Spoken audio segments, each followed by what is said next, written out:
வணக்கம். இயற்கை வழி வேளாண்மை பாஸ்கர் காரைக்கால்.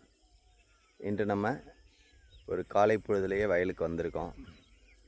இப்போ உங்கள்கிட்ட ஒரு இயற்கை வழி வேளாண்மையில் மூலிகைகளுடைய பங்கு எப்படி இருக்குது அப்படின்னு சொல்லி பார்ப்போம். இங்கே நிலத்தை பார்த்து நிலத்தில் உங்களுக்கு அதை நேரடியாக காமிச்சா அது பயனுள்ளதாக இருக்கும் அப்படின்னு நான் நினைக்கிறேன். இப்போ நிலத்தில் இருக்கக்கூடிய மூலிகைகளில் ஒரு குறிப்பிட்ட மூலிகையை பாருங்கள். இங்கே பார்த்தீங்கன்னாக்கா அறுவடை முடிஞ்சு கிட்டத்தட்ட ஒரு 4 மாதம் ஆகுது. இப்போ வயல்லாம் தரிசாக கிடக்கு. இப்போ மராமத்து வேலைகள்னு சொல்லுவோம். வரப்போரங்களில் இருக்கக்கூடிய அந்த தேவையில்லாத மரங்கள், செடிகள், கொடிகள், அது அதிகமாக இருக்கக்கூடிய நிழல்கள் இதெல்லாம் குறைக்கிற அளவுக்கு இந்த மரங்கள்லாம் வெட்டி அதை கொளுத்திட்டு அந்த வேலையை மட்டும் செஞ்சு வச்சுருக்கோம். இதுதான் மராமத்து வேலைன்னு சொல்லுவாங்க. வரப்போகிறோம் நீர்முள்ளெலாம் இருக்கும், அதெல்லாம் வெட்டுவாங்க. இந்த நீர்முள்ளில் நடக்கிறப்ப என்ன செய்யுனாக்கா காலில் அடிச்சிடும். காலில் அடிச்சதுன்னா அந்த முள் ரொம்ப மென்மையாக இருக்கும். அந்த முள் நம்ம காலில் குத்திரும். இங்கே இருக்குது பாருங்கள், இதுதான் நீர்முள்ளுன்னு சொல்லுவோம். இதுவும் ஒரு மூலிகை செடி தான். மிக அரிய மூலிகை, பல மருத்துவ குணங்களை உடையது.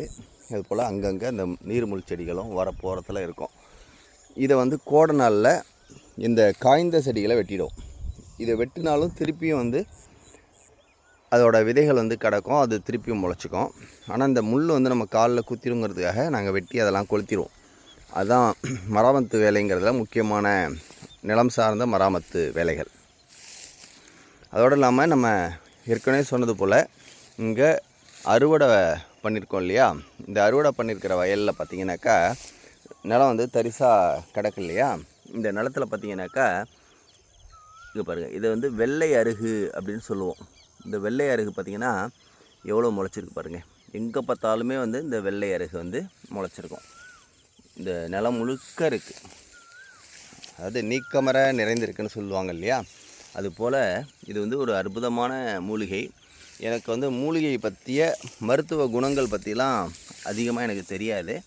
ஆனால் இது வெள்ளை அருகு என்பதை தெரிஞ்சுக்கிட்டேன். அதே போல் இது ஒரு சிறந்த மூலிகை, நிறைய மருத்துவ குணம் உடையது அப்படின்னு சொன்னாங்க. இங்கே பார்த்திங்களா, அதில் எவ்வளவு விதைகள் பாருங்கள். கீழேருந்து பார்த்திங்கன்னா தெரியும், நிறைய விதைகள். இந்த விதைகள்லாம் என்ன செய்யும் அப்படின்னு பார்த்திங்கன்னா, இப்போ இந்த நிலத்தில் திருப்பி இப்போ விளைஞ்சி இந்த மூலிகைகள் இந்த கோடை காலத்தில் தானாக முளைச்சி தானாகவே கொட்டிடும். இந்த கொட்டுற விதைகள் பார்த்திங்கனாக்கா ஒரு வருஷம் முழுக்க அப்படியே கிடக்கும். நம்ம திருப்பி இப்போ தண்ணி வைப்போம். இந்த வயலில் தண்ணி வச்சு உழுது அதுக்கப்புறம் இதில் நெல் விதைப்போம். மொத்தமாக பார்த்திங்கன்னா ஒரு 6 மாதத்துக்கு இந்த நிலத்தை நம்ம இந்த ஆடி மாதம் முடிஞ்சு ஆவணி முதல் வாரத்துலேருந்து விவசாய பணிகளை துவங்கி இந்த வேலைகளை நம்ம செஞ்சிகிட்ருப்போம். இந்த 6 மாதம் தண்ணி வச்சு ஒரு விவசாய பணிலாம் நடக்குது பார்த்திங்களா.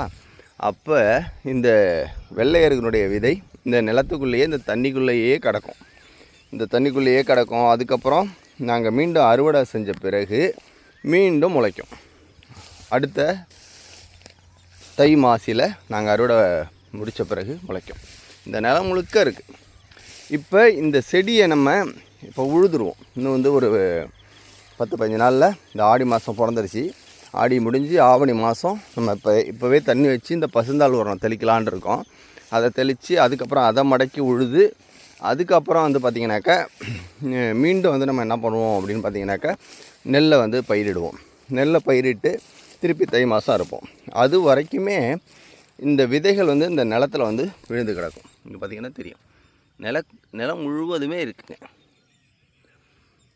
இப்போ இதை நிலத்தில் மடக்கி விழுறப்ப இதனுடைய சாறு, அதாவது இதனுடைய நுண்ணுயிர்கள் இதனுடைய மருத்துவ குணம் இந்த மண்ணில் இருக்கும். அதை நம்ம போடுற நெல் எடுத்துக்கும். நெல் எடுத்துக்கிட்டு அதுலேருந்து நம்ம இந்த பயிர் கிளம்போம். இதை வெள்ளை அருகு அப்படின்னு சொல்கிறாங்க.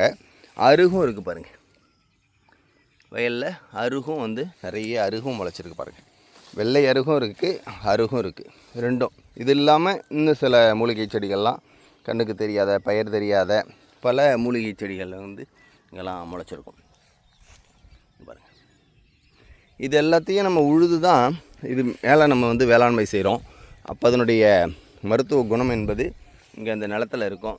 அதனுடைய நன்மைகள் வந்து நமக்கு முழுமையாக இந்த அரிசி மூலமாக கிடைக்கும். இந்த அரிசிகள் எப்படி மருத்துவ குணம் பெறுகிறது அப்படின்பதற்கு இதெல்லாம் வந்து ஒரு சான்று. இங்கே பார்த்திங்கன்னா பக்கத்தில் வந்து நாங்கள் பூங்காறு விதைச்சி அது கிட்டத்தட்ட இப்போ அறுவடை நிலைமையில் இருக்குது. அறுவடைக்கு தயாராக இருக்குது. இந்த ஒரு வாரத்துக்குள்ளே இதை வந்து நாங்கள் அறுவடை பண்ணணும். இது பூங்கார் வயல். இது அறுவடைக்காக தயாராக இருக்குது. இதை தான் வந்து நம்ம பசுந்தாள் உரம்போம். இருக்குது பாருங்கள், இது வந்து டைஞ்சா அப்படின்னு சொல்லுவோம். இதை வந்து போன வருஷம் விதைச்சது. அதனுடைய விதைகள் வந்து மடக்கி உழுது நாங்கள் ஒரு போகம் விவசாயம் பண்ணிட்டோம். அதில் சில விதைகள் வந்து இந்த மண்ணுக்குள்ளேயே கடந்து திருப்பி தை மாதம் 6 மாதம் கழித்து அறுவடை பண்ண பிறகு அந்த விதை இந்த கோடையில் முளைச்சி பெருசாக இருக்குது. அதுதான் நம்ம பசுந்தாள் உரம்போம். ஆனால் நாங்களாக விதைக்கிறது இனிமேல் தான் விதைப்போம். இந்த ஆடி மாதம் முதல் தேதியில் விதைச்சி ஆவணி ஒரு 15 தேதிக்கெலாம் மடக்கி உழுதுருவோம். இதுதான் வந்து இந்த இயற்கை வழி வேளாண்மையில் இந்த மூலிகை மற்றும் இந்த எப்படி மண் வந்து வளம் அடைஞ்சிக்கிட்டே வருது அப்படிங்கிறதுக்கு இதெல்லாம் ஒரு சான்று. பெரும்பாலும் நாங்கள் நிலத்தில் வந்து எதையுமே கொளுத்த மாட்டோம். இந்த மாதிரி மராமத்து வேலைகளில் தேவையில்லாத முள் இதெல்லாத்தையும் தான் கொளுத்துவோம். இந்த மாதிரி இந்த தாள், அறுத்த தாள், இந்த வயலில் வந்து பார்த்திங்கன்னா நீலம் சம்பா விதைச்சிருந்தோம். அதனுடைய தாளை மட்டும்தான் நாங்கள் கொளுத்திருக்கோம். இங்கே பார்த்திங்கன்னா இந்த நீலம் சம்பா அறுத்து விட்டோம் இல்லையா, அறுத்த பிறகு கொஞ்சம் ஈரமாக இருந்த இடத்துலலாம் தானாகவே பயிர் போல் கிளம்பியிருக்கு பாருங்கள்.